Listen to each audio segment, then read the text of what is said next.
Pessoal, neste vídeo nós vamos falar sobre as doenças e as características monogênicas, o que seriam, né, e alguns exemplos. Características que seriam doenças, ou aqui para relembrar um pouco do que termos que vocês já utilizavam antes, que seria o fenótipo, que são determinadas por variações num único gene. E essas doenças ou características monogênicas, elas seguem o padrão das características observadas por Mendel nas ervilhas. Então, o Mendel ele foi uma pessoa muito importante na genética, porque a partir dos estudos, das observações dele, foi possível demonstrar, né, e hoje a gente saber como se comportam algumas características, qual é o padrão que essas características se apresentam e acontecem em uma determinada família, né, nas gerações. Nós vamos falar um pouquinho mais detalhes ao longo da aula dessa semana. Então, a gente diz que doenças ou características que são determinadas por alterações em um único gene, eles seguem o padrão de herança mendeliano. Aqui só para retomar alguns conceitos que a gente falou na primeira aula de bases moleculares da herança, né, e porque é importante também ter visto os vídeos, ter feito as atividades para conseguir entender o que vem adiante.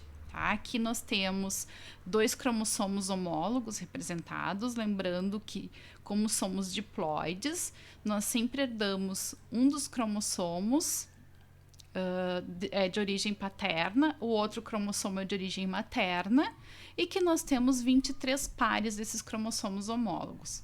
Bom, aqui a gente tem então 2 cromossomos homólogos que têm pequenas diferenças que estão demonstradas aqui como as cores, né, o vermelho e o verde, mas se a gente for lembrar do que vimos na aula de bases moleculares, seriam sequências de DNA que diferem entre esses 2 cromossomos que são homólogos, ou seja, variações então em um gene.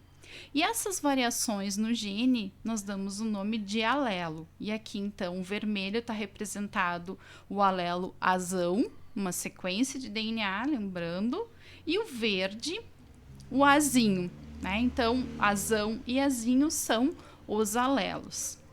Esse indivíduo aqui, ele seria um indivíduo heterozigoto, ele tem um genótipo, então, azão, azinho.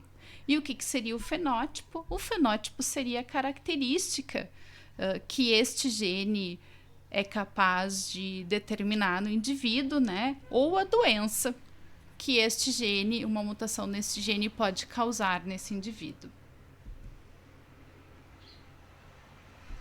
Aqui alguns exemplos de características, né, e doenças monogênicas que são bem conhecidas e é fácil também de observar. Uma delas é a forma de implantação do cabelo na testa, chamado pico de viúva. Então, se a gente observar aqui, né, a gente tem a implantação, essa moça tem a implantação do cabelo como se fosse um biquinho ali na testa. E essa aqui, uma forma de implantação reta, tá?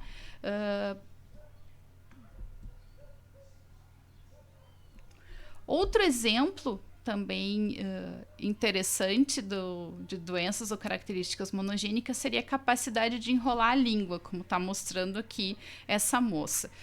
Essa capacidade de enrolar a língua, ela está classificada no MIM, depois eu vou mostrar para vocês, como uma herança monogênica, mas com ressalvas. Por quê? Porque existem muitas doenças importantes que ainda estão sendo investigadas, né, para que os pesquisadores demandem muito esforço investigando características que não têm nenhuma implicação clínica. O terceiro exemplo de uma característica determinada de forma monogênica, né, por alterações em um único gene, é a sensibilidade ao PTC, ou feniltilcarbamida. O que é feniltilcarbamida? É uma substância muito amarga para algumas pessoas, então algumas pessoas conseguem ter essa sensação de amargo por variações em um gene do receptor de sabor. E outras pessoas são completamente insensíveis a essa sensação do amargo. Então, quando se faz o teste nas pessoas, chega a ser engraçado, porque algumas pessoas respondem dessa forma aqui e outras pessoas não sentem absolutamente nada.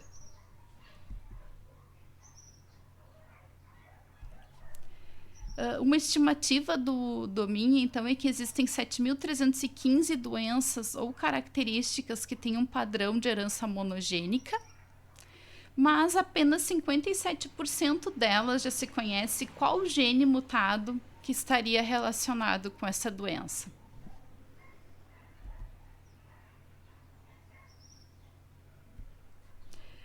O que é importante destacar dentre as características e doenças monogênicas? Então, que normalmente um único gene, mutação em um único gene, seria capaz de desencadear uma doença, e se nós tivermos mutações em genes diferentes ou mutações diferentes no mesmo gene, a gente pode ter o desencadeamento de doenças diferentes.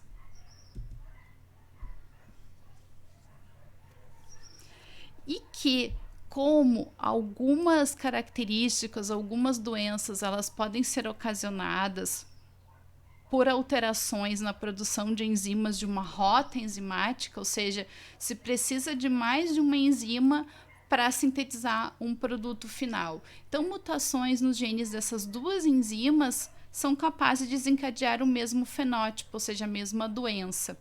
Hoje em dia, como já se conhece molecularmente muitas dessas doenças e se consegue determinar que mutações em genes diferentes causam o mesmo fenótipo, um fenótipo muito parecido, clinicamente é determinado como a mesma doença, se dá nomes para essas doenças, né, tipo 1, tipo 2, para conseguir se diferenciar a causa molecular desta doença.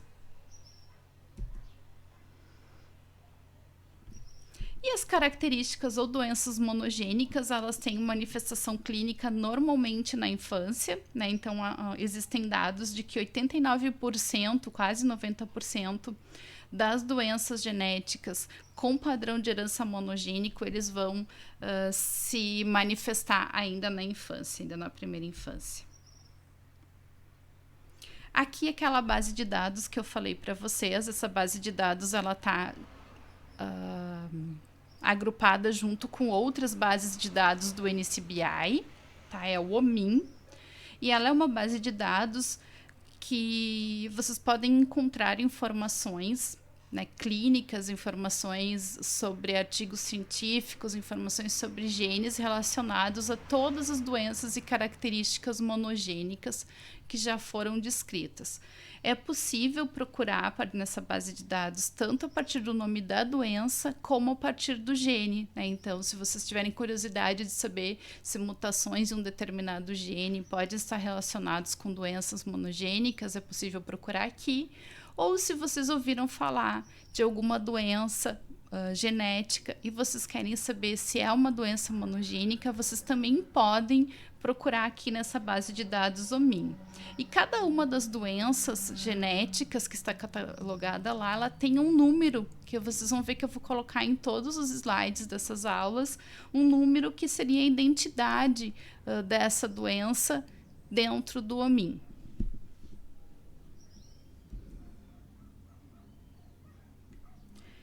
Outra coisa que é importante quando a gente vai falar sobre herança monogênica ou mendeliana é que elas seguem a lei da segregação de Mendel. O que seria a lei da segregação de Mendel? Não sei se vocês lembram lá das ervilhinhas, as características da ervilha, mas a gente não vai falar aqui sobre as ervilhas. A gente vai buscar sempre exemplos sobre genética humana que acabam ficando mais interessantes, né, para o curso de vocês.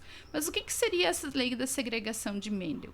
Lembrando que as nossas células têm um genoma diploide e que nós temos sempre 2 cromossomos homólogos, né? Um herdado do pai e outro herdado da mãe. Aqui está representando apenas um par de cromossomos, mas relembrando, são 23 pares de cromossomos. E esses cromossomos, eles vão segregar separadamente para os gametas que serão formados durante a meiose. Então, deste par, a gente teria aqui um indivíduo heterozigoto com um alelo, vamos chamar aqui de azão, esse aqui de azinho. Então, este indivíduo aqui, ele forma gametas azão e azinho. E o mesmo acontece aqui com esse outro indivíduo que também é heterozigoto.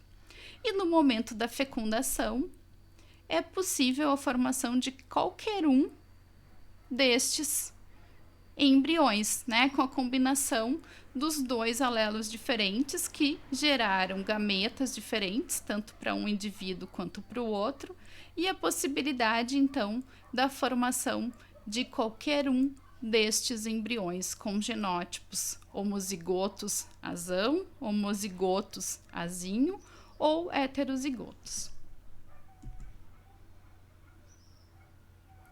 E a outra lei importante que Mendel descobriu a partir das suas observações é a lei da distribuição independente de Mendel. Então, ali a gente estava simplificando, mostrando apenas um par de cromossomos homólogos. Aqui nós temos 2 pares de cromossomos homólogos nos indivíduos. Os 2 são heterozigotos. E aqui demonstrando, então, que a formação dos gametas ela vai combinar esses alelos que estariam em cromossomos diferentes. Vejam aqui, a gente tem um cromossomo representado como maior e um cromossomo menor, e a formação dos gametas ela vai ser aleatória. Eu tenho todas essas possibilidades de formação de gametas combinando alelos que estariam nos 2 cromossomos diferentes.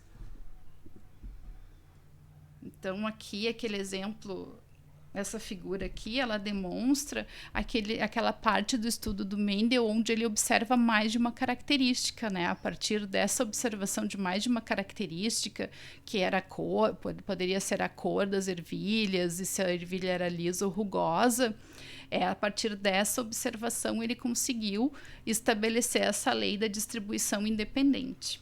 Ou seja, características que são determinadas por genes em cromossomos diferentes, elas também segregam de forma independente.